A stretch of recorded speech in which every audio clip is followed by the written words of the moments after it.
I am here today with Daniella Means, and I'm really, really happy and excited that you accepted my offer of talking today a little bit about your life. We're going to talk about powerlifting and a lot of other different things. I want to just give a short introduction to who you are, and then we can chat more. So Daniella Means is an athlete from Hong Kong, and she moved to LA, and she's the owner of a gym called Hyper Gym. As far as I know, you have one in LA and in Hong Kong, and she competes in powerlifting. And Daniella was also viciously attacked by a random man in the streets, which I've actually seen photos of because you've shared that on your Instagram profile. It looks horrible, and we're going to talk about that a little bit later, and you're going to tell us what happened and how that has actually influenced you and your training, obviously, but also your life and yourself. So why don't you tell me a little bit more about yourself? Because actually we don't know each other, right? So I just kind of reached out to you via Instagram because I was actually looking for a female fighter, because I train martial arts since I was 11 years old.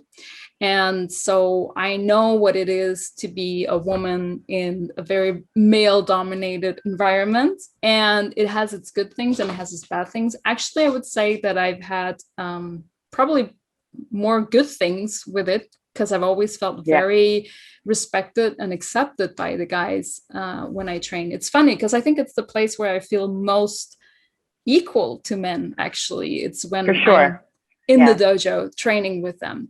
So I was kind of looking to find a female fighter to come on the show and talk to me about that. And then I just stumbled upon your profile and I thought it looked really, really interesting. Also, because I don't know too much about powerlifting. So I thought maybe you could tell us more about that too and how you got into that. But yeah, for sure. Let's start from the beginning. And so you're from Hong Kong. So how did you arrive in LA? So my dad is actually American. My mom is Malaysian. And they just happened to be together in Hong Kong when I was born.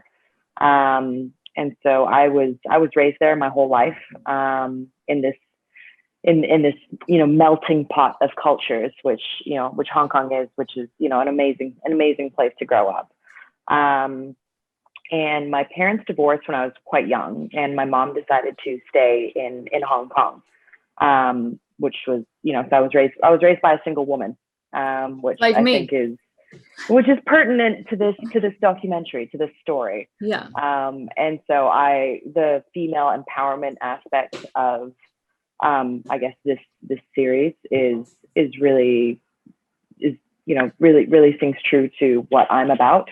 I was raised by a woman who taught me that I can do anything that I want to do. She pushed me to do everything. She was also a little bit of an Asian tiger mom. And so pushed me to get the good grades, but also to try everything. Just give everything a chance. And I took that to heart with academics as well as sports. I actually started off as a gymnast. So I started off doing gymnastics when I was 6 years old. I did that for 8 years, doing, 12 hours of training a week. And then I stopped doing gymnastics when I was 14 to focus on my studies, which gave me enough time and freedom to try out different sports. So I did cross country, athletics, netball, basketball, swimming, trampolining, rock climbing. I just tried absolutely everything. And then a friend of mine asked me, "Hey, do you want to come down and try rugby? Do you want to come down and just play rugby with the team?" So I tried rugby, and then I did my first game to represent my school, and I knocked a girl out. Oh, wow. Just right angle tackle, and it was perfect. And she passed out, and I was, of course, like, oh my God, I'm so sorry. You know, are you okay? And my whole all my teammates were like, Danny, that was amazing. And I was immediately hooked. And then I ended up trying out for the Hong Kong national youth team, which then propelled me to the national women's team. So I actually played in my first international rugby tournament in 2018 on my 18th birthday. And that was amazing. So I played in the Hong Kong Sevens, and I played against the Netherlands. I played against China, played against the United States. Wow. So that was massive as an 18-year-old, just a chance to represent my country. And then I went to university in England, and women's rugby at my university wasn't massive. It wasn't at a very competitive level. It was more of a leisurely team, and that wasn't serious enough for me. I'm too competitive. I've got that competitive nature in me. And no, so really, you don't know. I know, right? I know, right? Just and so then I put on weight, of course, as you do when you go to university, especially in England. And so then I started going into the weights room, and I was fed up of going to the gym, not knowing what to do, seeing all the guys making a bunch of noise, banging all the weights around and lifting puny weights. And so I decided, you know what? I'm going to get my certification, and I'm going to learn how to train.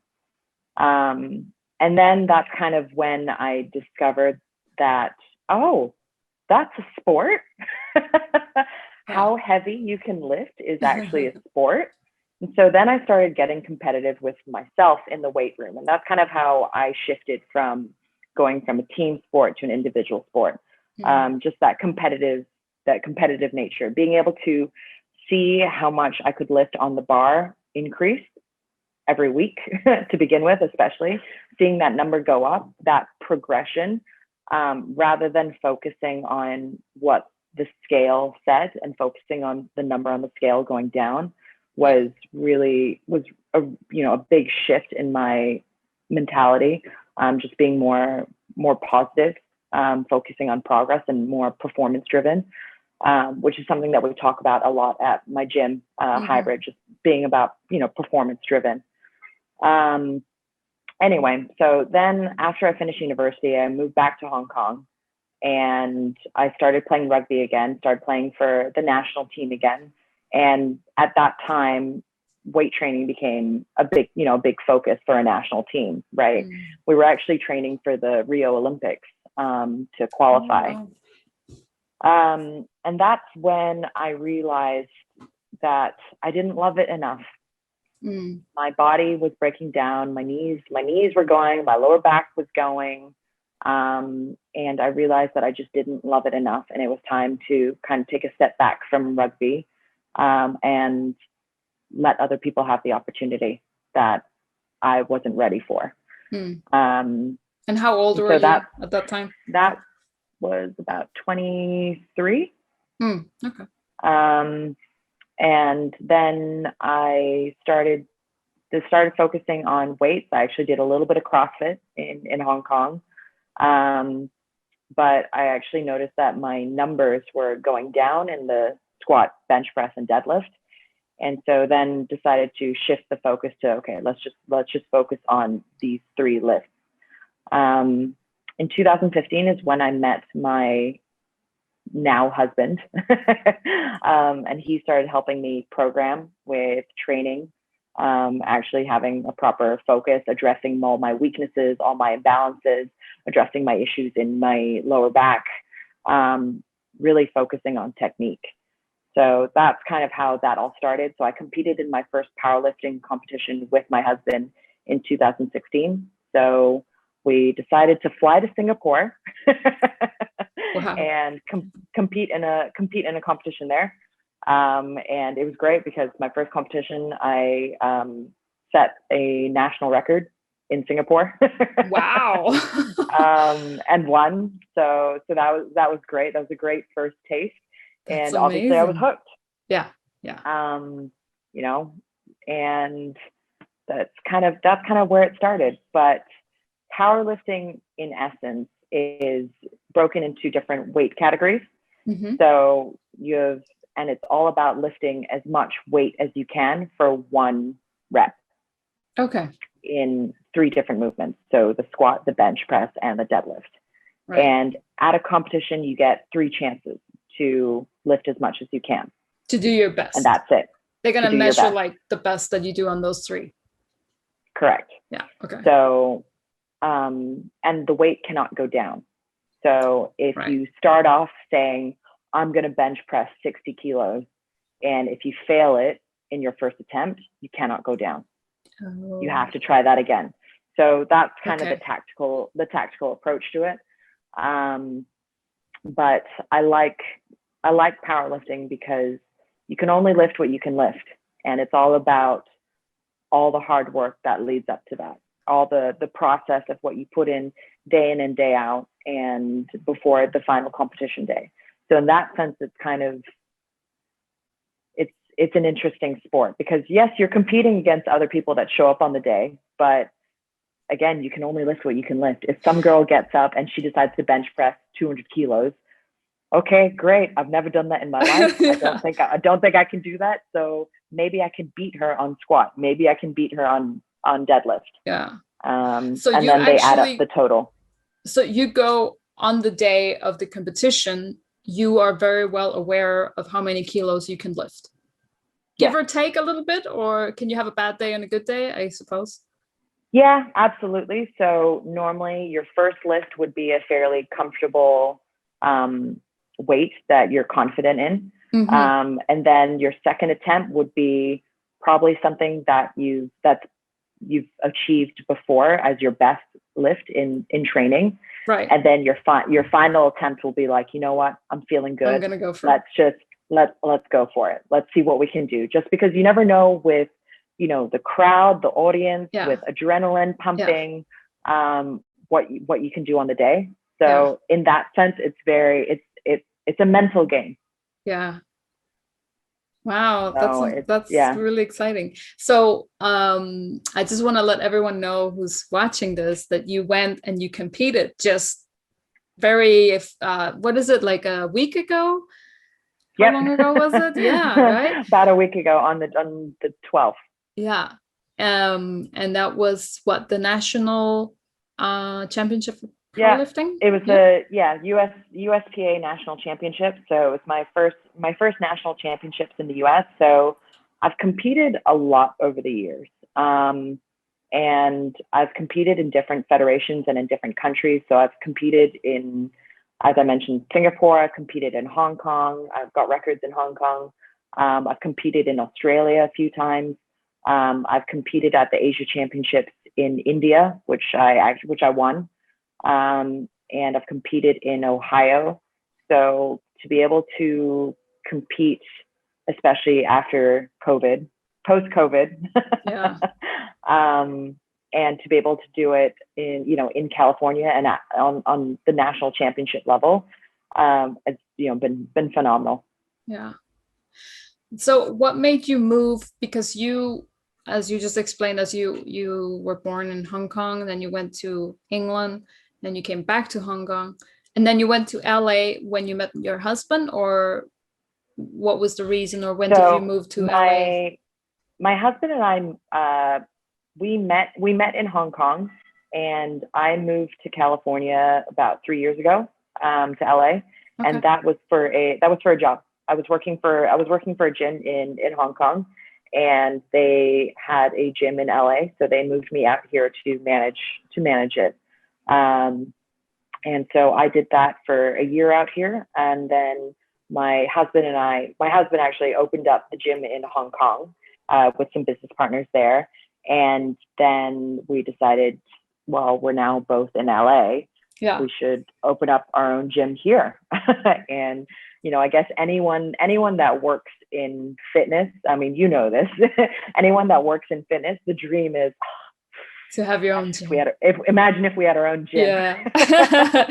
Yeah, that is really a big dream. That's amazing. And you have 2 now, so that's awesome. It's soon 3. So we're actually opening up Yeah. another one in Hong Kong. So Wow. yeah. That's awesome. And so you share this with your husband. You share your your hobby and also your business life, I imagine, with your Yep. husband. How is that? I'm asking because I do the same. I Yeah. don't share my business, but I share my hobby, which is martial arts. So I've been training Japanese jiu-jitsu almost my entire life, and I've been doing Amazing. many years of Kyokushin karate as well. And I'm just a martial arts lover in general. So, whenever Yeah. I can try out something new, if it's Brazilian Jiu-Jitsu, Muay Thai, whatever, I'll do that. And I share this passion and hobby with my husband. So I feel like that's quite unique, and it's a great thing to share with your partner. Yeah, So for sure. how does that work between you It guys? So my husband John is his background is he was actually a former pro boxer.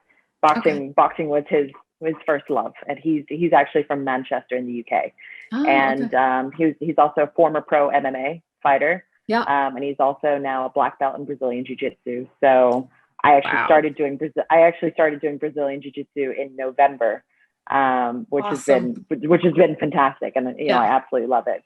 So being able to share our, I guess, our hobbies, our passions. He's helped make me the athlete that I am. He's been absolutely key. He does all my programming, all my coaching, and then now having a business. Before I decided to start working with him, I was very hesitant. I was worried, like, oh, people say, Yeah. working together with your partner can be tricky, can be stressful, can make or break. But I'm really fortunate that we're actually a great team. I'm sorry, there's just been a little bit of noise. That's okay. Don't worry. Okay. I'll start over. So I'm really fortunate that we're actually a great team, a great partnership. He's got a whole bunch of skills that I don't have. I've got skills that he doesn't have. So in terms of, he's very good at managing people and very good at coaching people, that side of things. Whereas I'm very good on the back end in terms of admin, in terms of tech, in terms of operations, paperwork, all that kind of stuff. But we both share this passion for fitness, for training, for seeing people make progress and achieving their goals, and kind of sharing the love for fitness that we both have.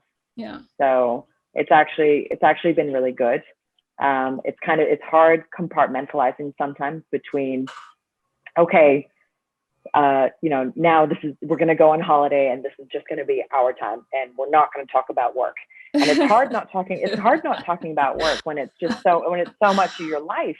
Of course. So that side has been interesting. We got a dog like right before COVID hit. Oh God, I've seen it on Instagram. Oh, yeah, it's the cutest. my boy Butch. And he's been great. Just in terms of having something else to kind of focus on and play with, having play, just remembering to play is something that's been key. And we get our, I get my playtime with training, which to me is a form of play. It's a form of meditation to some degree. It's my me time. And I find the same with jiu-jitsu. I'm really sorry. I'm going to interrupt you there because you said something really interesting. Okay. Yeah. You said it's like my meditation. And I would say a few weeks ago, I realized that meditation is not only about sitting down and closing your eye and, trying to think of nothing or all of these different types of meditations, but that people have this image of meditation as often sitting down in a quiet place and you close your eyes and then, either you think of one thing or you think of nothing or whatever. You have to breathe. And I've tried this so many times, and so have I. Yeah, it relaxes me in the moment. But to be honest, I spend way too much time thinking, am I breathing the right way? Am I breathing too fast or too now I shouldn't be thinking, I should be thinking this and that. It's too much. So one day I was really stressed, right? I'm going to tell you this story. I was really, really stressed. My heart was pounding and I was like, okay, I'm going to sit down and just try and quiet down and, you know, do a bit of meditation and see if I can get my heartbeat down. And I couldn't. And after 20 minutes, I was the same. I took my backpack and I went with my husband and we went to the gym, to our dojo. And I did 1.5 hours of training. And I came out and I was like, oh, wow. Now I'm feeling relaxed. And it dawned on me what you just said now, that it's like meditation. And that's exactly what it is. And you have to realize that meditation can be so many things, right? And you just have to find the thing that works for you. And for me, training is, I have to be in the moment.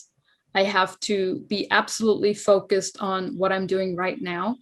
So that's a way of focusing, concentrating, and also of all of your other thoughts to leave your head, which actually calms you down.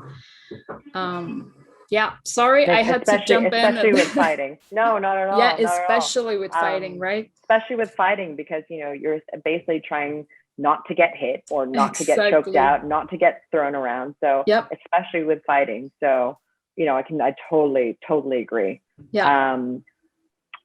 So training has been absolutely key for me over the years in terms of just making progress, just kind of getting out of my own head and just being in the moment. I think in essence, meditation is about being in the moment. Yeah. Right. It's about being present. Yeah. And to me, training is just, that's what training is, being in the moment, just focusing on the task at hand. And especially with my recovery process after what happened. That's why I got back into training straight away. I think like 2 days after I was hurt, I was back training. I went, I went back to jujitsu the week after. I was back into the weights room like 2 days after, just because I needed that, like not physically, mentally more than anything. Tell us to get out of my own head. Tell us what happened exactly, because I know obviously the story because I saw on Instagram and we spoke together, and the images and the photos and the videos that you upload are very graphic.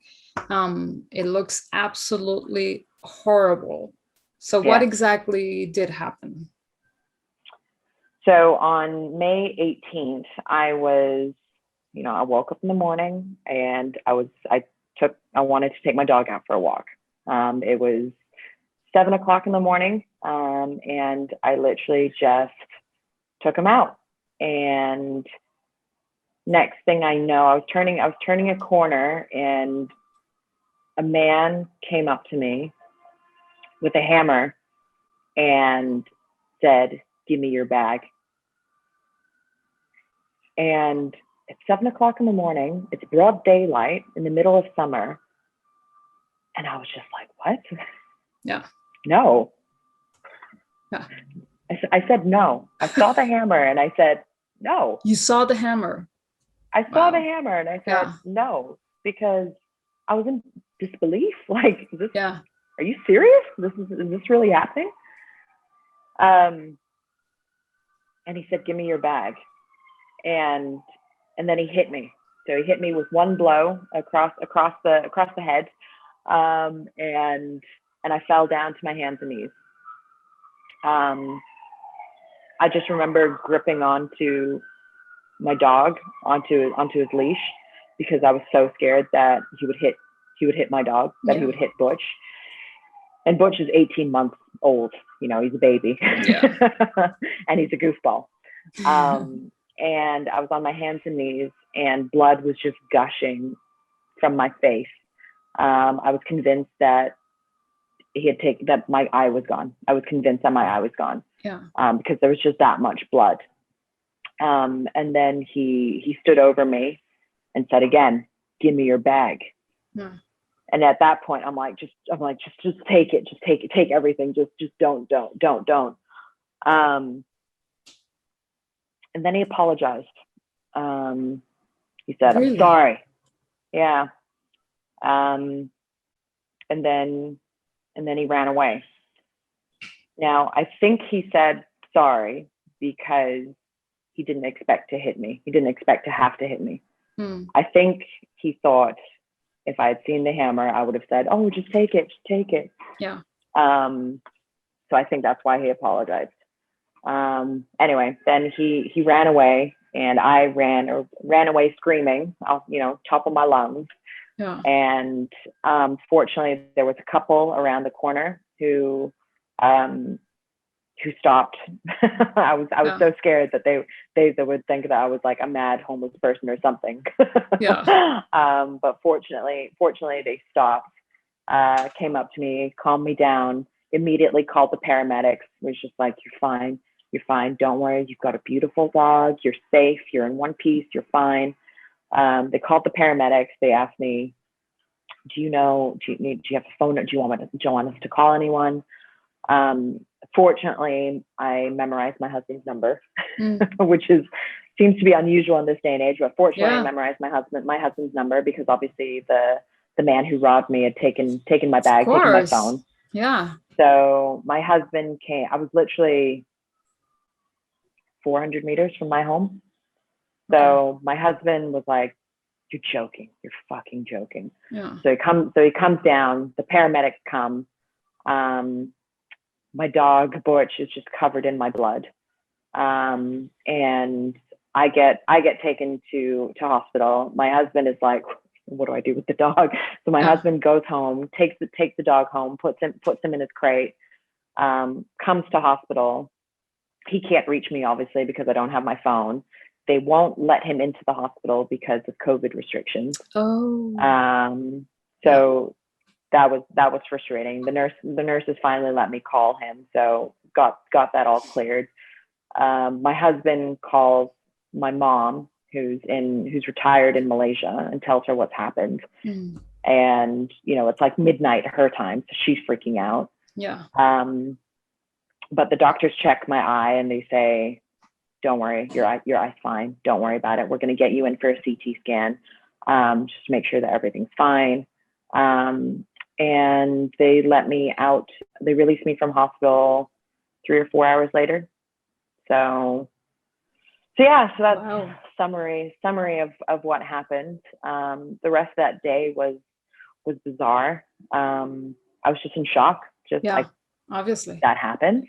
I can't believe that happened. Like what? And did you feel afraid then? To walk on the street, being out in public, was that something you were dealing with afterwards? It's still something that I'm dealing with, especially with, I guess, the way that California has gone, post-COVID, especially downtown Los Angeles. There's a lot of homeless. And so now I'm not that the person who robbed me was homeless. He was out on parole. And now it's, I look at everyone super wary, very cautious. I'm guilty of, looking down at my phone too much when I'm walking and just being a little bit naive. Yeah. And so now I question everywhere that I go. Do I need to go there? I'm not really walking anywhere anymore on my own. I'm not confident enough. I've had a lot of messages from people saying, "Oh, you should be carrying a gun. Get a license, carry a gun." No. And no, I'm not. I didn't grow up in a country that has guns. I don't agree with guns personally. And even after this incident, I still don't want to carry a gun. No. Had this situation happened and I did have a gun on me, can you imagine if he had gotten hold of that gun? It's just adding more fire to the situation. So that's where I stand on that.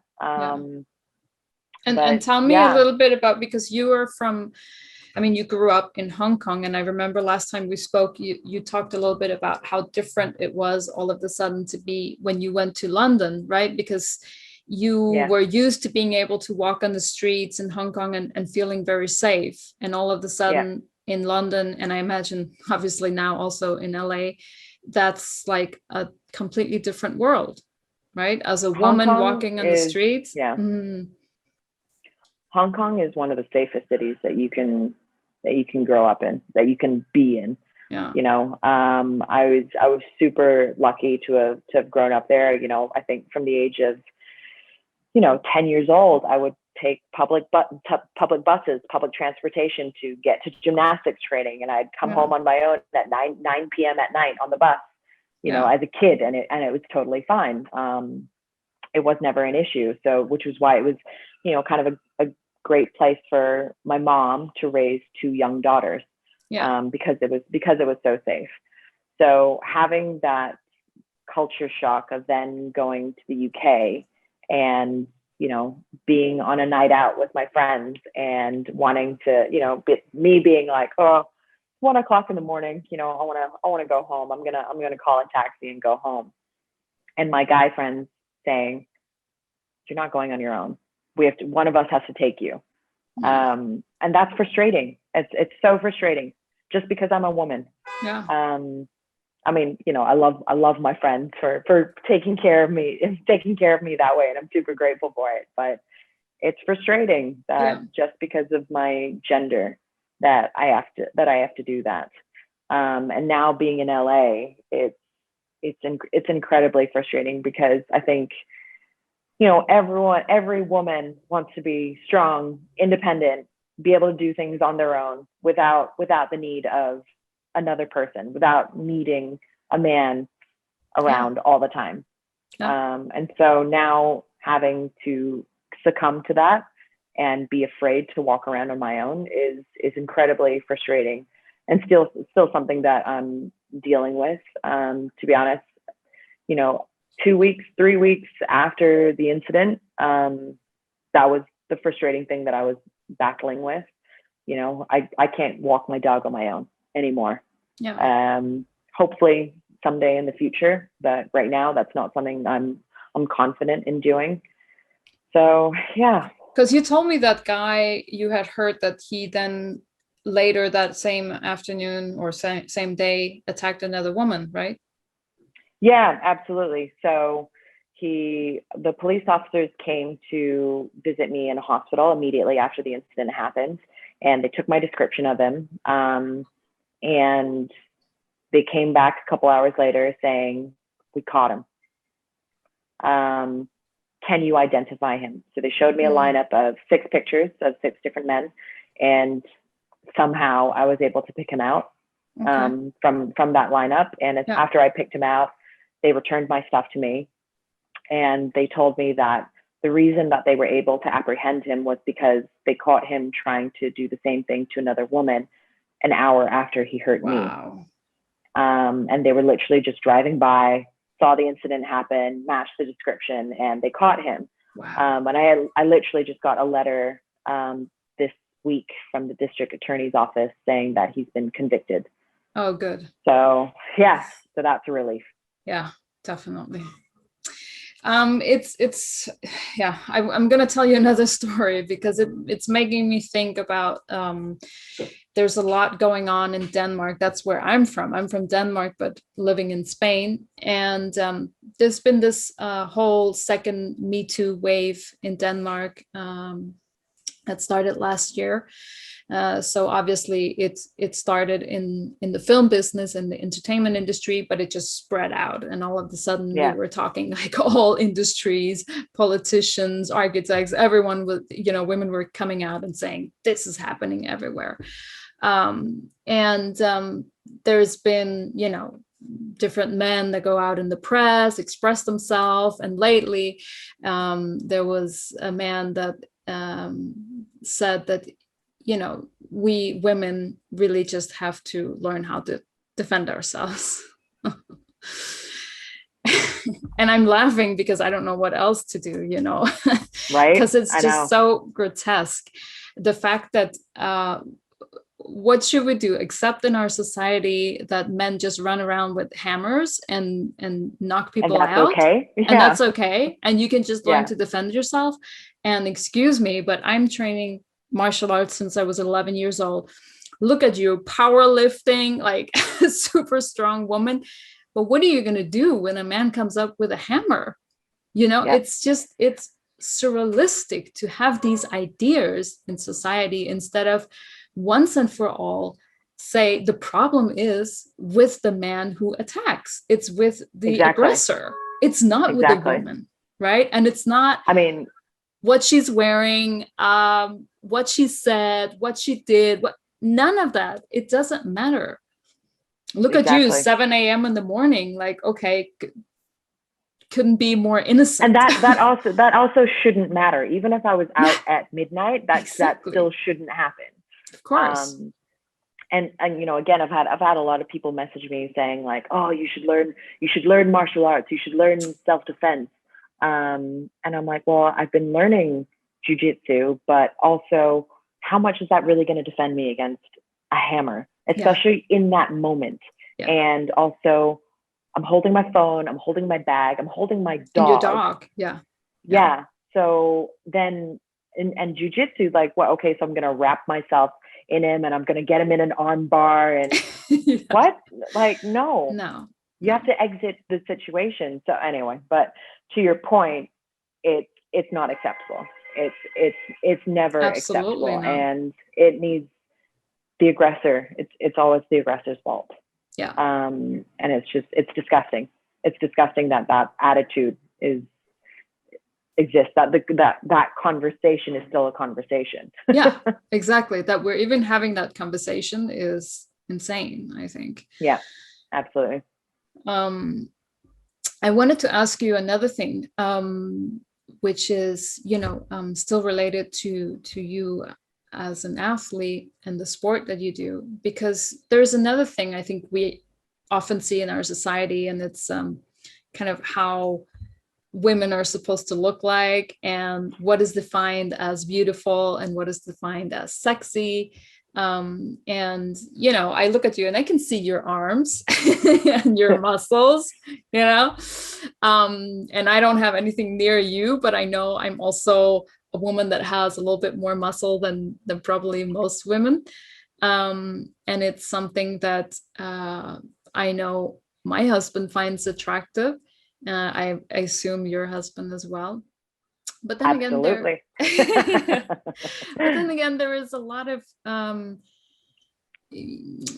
these stereotypes of, if you have ladies with big muscles, or, don't get too big, or don't get too many muscles, or it's not going to look good on you. Have you ever had that before? Have people ever told you that? Absolutely. I grew up in Asia, of course. Yeah. Of course. You're supposed to be tiny, petite, no? I'm meant to be tiny. Yeah. So no, it's funny that you mentioned that, just because, I grew up in the 90s. And so obviously that was the heyday of, being stick skinny, model thin, no muscle, none of that. Yeah. And so seeing attitudes change now towards different body types different body types being celebrated is really nice to see. But absolutely, I've had it from family members, I've had it from friends of, don't you think you're getting a little bit too big? Yeah. Don't you think you're getting a little bit too bulky? I've had jokes where like, are you sure you're straight? And things like that. And nothing ever mean, but just comment. Yeah, but there's the joke and yeah, but then you never know how someone's going to take it. Fortunately, I've gotten to a point now where I don't care. Again, I'm driven by performance, by how much I can lift, how much, by how well I perform. But that's definitely something that I've had growing up. Conversations with people on, and when I've trained people in the past, I've had women straight up just say to me, I don't want to look like you. Yeah.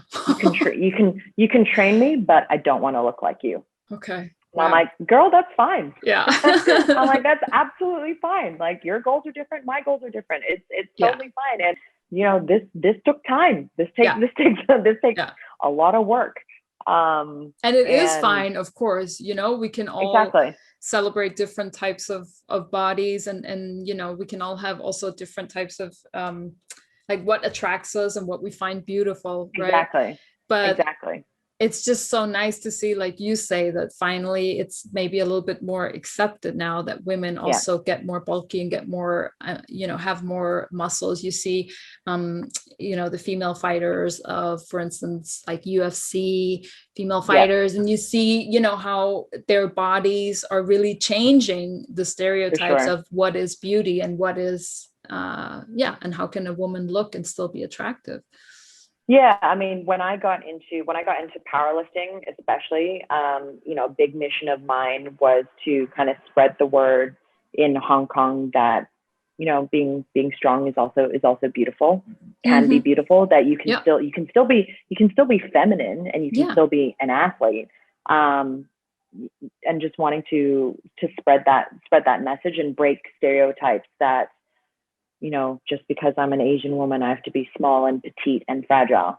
And again, this was something that my mom really supported me in, because, she's a badass Asian lady who's just like, you can do anything. You can do anything that you want. And she always pushed me to do things that the boys did. Just because you're a girl, there's no reason why you can't do the stuff the boys do. And that included weights, that include tackling people on the rugby pitch, that include doing strongman competitions and lifting beer kegs over your head, and just all the crazy things that strongmen people do. Breaking gender stereotypes has been a massive thing for me, a massive mission of mine. Tell me, Daniella, how you feel, because we mentioned that just briefly in the beginning. Like in my case, when I train, I usually train only with men. I have very few girls training with me. So most of my life, I've just been surrounded by men when we train. And it's really interesting, because there's a point where the guys have been training with you for so long that I think they forget that I'm a woman. Because they just, when we get into fighting, especially if you do Brazilian Jiu-Jitsu, you get really close, and sometimes there's a hand on a boob, or there's a hand on the butt, or you just kind of grab each other, and you don't know what you grab, and all of a sudden you grab something, and it's just kind of fun, and and we don't even notice it anymore. And I realize that is the moment of true equality for me, when we don't think anymore about oh, you grabbed my boob. I don't get angry or upset about that. I find it so liberating, because I know that they're absolutely not thinking about grabbing my boob. It just happened because they were grabbing for something in the fighting. To be honest, I get frustrated when they're extra careful with me because I'm a woman. Exactly. Right. Especially in jiu-jitsu. I'm like, just treat me as your equal. Just go for it. Yeah. Like, let's just be equals here. Let's just do this. So, like when I do Brazilian Jiu-Jitsu, we've been training at a gym in Pasadena called SBG SoCal, and they've been able to stay open because they've been training the police force in Pasadena. Yeah. So obviously that's also male dominated. And so then my husband and I were able to join because they needed bodies to train with. So I've been training with a bunch of policemen. Awesome. Which is awesome. It's exhausting. Yeah. And how did they take it? It's interesting because I think, obviously at the end of the day, I'm this like Asian woman who you don't know. I think, they're probably careful because they don't want to, they don't know me. They don't know how I'm going to react. And jiu-jitsu, especially if you're getting choked out, some people panic. So at first it was, softly. And now it's okay. We can do this. We can be, I'm still a white belt. So, there's that. But I love it. I love being able to roll and just move with these other bigger guys who are physical. And the odd time that we get another woman from the police force to come down, and that, you know, if you're a policewoman, you got to be comfortable and physical with other bodies. And so I love that. I love meeting other women who are on the same page as me, who are not afraid to be that way with another body. So I love that. But, you know, and then being in the gym atmosphere, I've mostly managed men, you know, teams of men, male trainers, male coaches, and being able to be equal with them and do a training session with them, and maybe not being able to do exactly the same weights as them, but pretty similar, is so empowering. I love that. I love being able to push them and be like, you sure? I'm gonna do that weight next. And they're like, oh, okay, I'll put more weight on the bar then. And just try and keep toe to toe with them. Is really fun. I love pushing people in that sense. Yeah. And I think it's so healthy that we're now seeing things like that from women, and that men also get to experience it. I mean, I think it's so great for all the guys that are in my dojo, in my gym, that they see someone like me, you know, a woman, and she's not afraid to just dig in and fight with them and do everything the same way that they do. And we have now a couple of girls. We have two or three girls now as well. And I'm hoping to get more, you know, because it's so great when other women realize that, because I think a lot of women who don't know martial arts, or who don't know, like, the gym environment sometimes can be a little bit, I don't know if I should say rough, but it's sometimes a little bit intimidating, I think, for some women. It's super intimidating. Yeah. Super intimidating. Because also you come there with less clothes, and you're maybe a little bit worried that people are looking at you, and especially the way sometimes men can be looking at you, and you're really just there to, like, I'm here to sweat, you know? Yeah, exactly. So having constant these eyes looking at you is also uncomfortable. And I think a lot of women feel a bit intimidated by that. But once I tell women all the time that, you know, everyone was a beginner once. Exactly. Right. I mean, that's the main thing. Everyone starts somewhere. Everyone was once a white belt. Yeah. You know, when I started going to the gym, I didn't know what I was doing. I was like 3 sets of 20 on this exercise, and then maybe I'll jump on the elliptical. You know, that's literally where I started. I had no idea. And that's fine. That's just part of the journey. Exactly. It's all about, you know, we have the saying at Hybrid is, it all comes down to one simple thing: how bad do you want it? Yeah. Right. That's all. And if you want it bad enough, then you just keep going. Right. And it's just one day at a time after that. And then there comes that beautiful moment in someone's journey where you see it just clicks, and all of a sudden they're coming every day, and they're able to put movements together, or they finally get the squat right. And so they're able to, like, start loading more weight on the bar, and they're like, oh my God. And they get that rush and those endorphins afterwards, or, you know, they choke someone out, and it's like, yes, you did it. And being able to celebrate with them. It's just, I love that. Yeah. That's so funny you say that, because I have exactly the same experience with new people coming in to our classes, to our martial arts classes. And you just see, like, it's different for each person how long time it takes. Sometimes it's just a couple of months, sometimes it's like a full year, but there's this moment where it clicks, and you can just see, like, the body starts, you know, being much more comfortable with movements and everything. It's very peculiar to observe. And I think that's also, you know, that's the thing that sometimes women maybe feel a bit intimidated to jump into this. But once they're there, and once they realize that they are accepted in equal terms, and also the fact that the guys also have their first day, they also begin from zero. And there are plenty of things they don't know how to do, and you know, that they simply can't do, and they have to learn exactly the same way that a woman. Once they see that, that's also when it clicks. And I think also remembering that everyone, like, being worried about being judged, or how you look, or or whatever, or how you might move and, you know, people judging you. Everyone has those same thoughts. Yeah. And everyone's too busy worried. Everyone's too busy worried about themselves to worry about you. Yeah. So, you know, especially early on, and people who get it, people who are further along in their journey, if they have any sense about them, they won't judge you. They won't judge you for being, and if any, they'll celebrate that you're beginning. They'll celebrate that you're coming in. And if they're judging you, then that says more about them than it does about you. Definitely. So that's kind of where I come from with it. Yeah. Daniella, just here towards the end, because we're going to start wrapping up. I wanted to kind of end your story with everything that happened with this man that hit you. And you look amazing now. I mean, it's healed up really, wild, really well. Wow.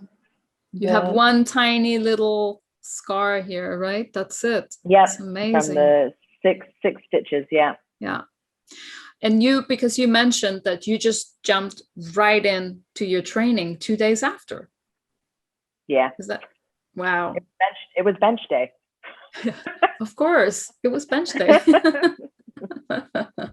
But how do you feel that has your training, I imagine that your training really has helped you in that sense, and in that recovery, to kind of have that routine and go back and also feel strong, right? Go in and physically feel strong. Don't you think that has helped mentally as Massively. So I remember it vividly, because Monday was squat day, and it was a really heavy squat day. And then I was attacked on a Tuesday, and then Wednesday was bench day, but I thought I'd hold off a day and push it to Thursday. So being able to get back into a routine with training, just being able to jump back on the horse and get back into things straight away, again, was mental. And it was my husband that was really key, and gently nudging me, just being like, just try this training session. Yeah. Just helped empower me, because otherwise I think I would have felt that he would have taken away something from me. And I'm stubborn, and I didn't want to feel that way. So being able to jump back into training, just the power of habit, great book, was just really key in my mental recovery and processing it. My family really wanted me to slow down. They were like, Daniella, are you processing things? If you need to cry, take some time off. Just don't worry about it. Which I could have done. And that would have been, that, you know, definitely would be some people's process. Yeah. But it wasn't really my process. It wasn't something that I felt that I needed to really cry about or mourn, simply because it wasn't personal. You know, it wasn't a personal attack. He didn't stalk me. He didn't rape me. I just happened to be in the wrong place, wrong time. Yeah. So that fact meant that it was easier to process in a way. And just being able to do a little bit of training early on, and just get back in that routine of just try a little bit, just try this workout. And if this workout is fine, then we'll try it again tomorrow, you know, and we just keep going. And then all of a sudden, you know, those few days of training turns into a week of training, turns into 2 weeks, a month of training. And I'd always had my eye on this competition that I just did. I was always thinking like, oh, you know, maybe I should. So I stuck with the program that my husband and I put together, and there was never any discomfort. So it was like, okay, if that's okay, then maybe we'll just keep going, and we'll just see what happens. And also having work to focus on, you know, this gym hybrid that we're opening, has also been helpful. Again, just focusing on positivity, you know, and gratitude. Grateful that I'm not blind. Yeah. I have my health. Lose your eye. Yeah. Exactly. I'm able-bodied. I get to train today. I get to work on this amazing gym with my husband. Yeah. My dog is fine. I get to play. I haven't seen my family in forever because of COVID, in almost 2 years now because of COVID, but they're okay. Everyone's fine. Yeah. So having an attitude of gratitude has been massive with me. And that's definitely an attitude that I carry into training. I get to show up. I get to show up on the platform. I get to compete. The outcome of this competition, I placed third at the national championships. That's amazing. There were 19 women that competed on the day. That was, I know, and we had to qualify. So that was biggest competition, biggest number of people I've had to compete against. And yes, that was the outcome that I was hoping for. I got the numbers that I wanted, but just being able to get through it. Oh my God, being able to be there. I cried so much after every lift. I just cried because I was just like, I can't believe I did that. Yeah. You did that too. Yeah, exactly.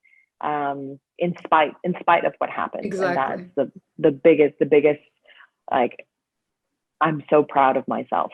Yeah. And that's not something that I guess we talk about very much in society, being proud of yourself. Yeah. But it's something that I think we should all be proud of each other. We should Definitely be proud of ourselves for every little battle that we each fight. Yeah. And we don't know what each other is going through. So, yeah. Exactly. Wow, what powerful words to end this talk with you. I'm so happy we could do this, Daniella, really. Thank you so much. And I bet we could just go on and on and on because I for have sure. so many things I would love to talk about. But I'm really happy that we had this talk, because I also wanted to, not only am I wanting to promote and showcase women on this Changing the Series program, but also show inspiring women like you. But I also I'm really happy that I have someone like you that can speak to health, like having healthy attitudes, healthy habits. You're obviously very active with your sport and exercise. I know you also do diets and obviously working in the gym, and we had this little talk about meditation, what it means. It doesn't have to mean sitting down with your eyes closed. It can actually be other things. You just need to find that thing that works for you and that keeps you kind of grounded and in the moment, and makes you relax as well, relax your mind, especially now, where everyone, you were just saying before, you're walking around with your cell phone and looking into it all the time, and we're all guilty of that. We're like constantly with our minds busy. So it's really important that we do things like, for example, sport or any other hobby that can kind of force us to be in the moment. And so, yeah, I'm really happy that you were here to kind of promote that as well. The healthy lifestyle. Love that. Daniella, tell me if anybody is interested in, knowing more about you, but especially also your gym. It's called Hybrid Gym, right? Is there any websites or Instagram or any other social media you want to let us know about? Yeah, absolutely. So you can learn more about my gym, which is hybridgymgroup.com. You can follow us on Instagram, which is at hybridgymla and at hybridgymhk, for our two gyms in Hong Kong and Los Angeles. You can follow me on Instagram at Daniella Means, DANIELLA MEANS. And I think that's it. Yeah. Awesome. Okay. Well, thank you so much for doing this, Daniella. I wish you all the best and all the best of luck with all your future competitions. So great chatting. Love what you're doing. Thank you. Take care. Bye. Bye.